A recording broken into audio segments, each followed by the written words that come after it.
Mount Anthony Union High School. It might seem like a safe place to be, but there is a threat inside.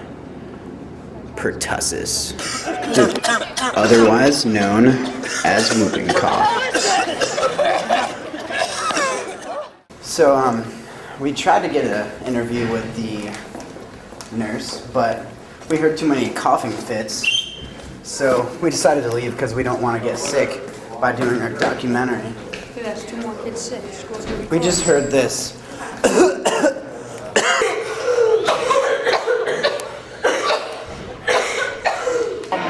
Whooping cough, you have to be on antibiotics for at least 5 days. 5 days. 5 days. 5 days. 5 days! 5 days. Before it's not contagious anymore. So if you contract whooping cough, you'll miss at least a week of school. And generally when it starts, it's just the same symptoms as a cold. And then eventually you develop a cough with a kind of whooping sound to it. My brother has whooping cough. Do you know anyone with whooping cough? Yeah, my friend Jay's got whooping cough. He's pretty sick. Saw him the other day. He's like coughing and he's got a sore throat. He's like dying. He's dying? Yeah. They got him on antibiotics, so it's not contagious anymore. But I can't do much of anything with my throat because I go into a coughing fit and my throat clogs up and I can't breathe. I have to gasp for air and then I almost throw up. So overall, you feel pretty good then? Fucking brilliant. It's a lot of pain in your chest through your throat.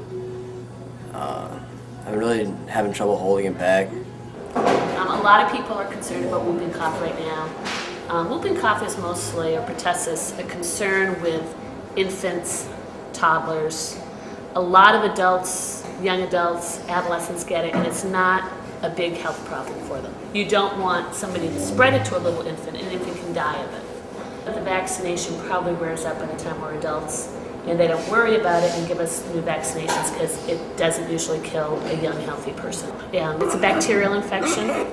Without antibiotics, your body will eventually fight it off, but it's best to have antibiotics because after 5 days on the antibiotic, you won't spread it to anybody else.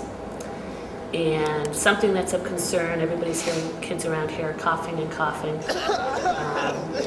If they've been on the antibiotics for 5 days, they can continue to cough for weeks, months. I've heard of the cough lasting up to 10 weeks.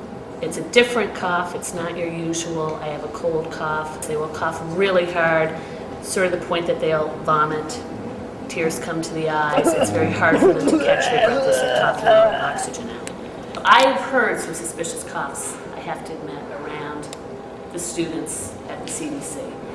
Unless you're absolutely, the only firm diagnosis is they do a culture, a nasopharyngeal culture. They put a culture tube up your nose, way back there. And it takes up to a couple of weeks to come back sometimes. A lot of these people have already been treated for the colds. Maybe now they have pertussis, but if you do the culture now, once you've been on the antibiotics, it's not going to show anything. So I think at this point, it's sort of anecdotal. You have to sort of look at the cough, and there are suspicious ones, but we can't firmly say anybody has it without the swab. So we all have to drink lots and lots of water and wash our hands like constantly. And when you go through a swinging door, just go through with your butt. Thank you.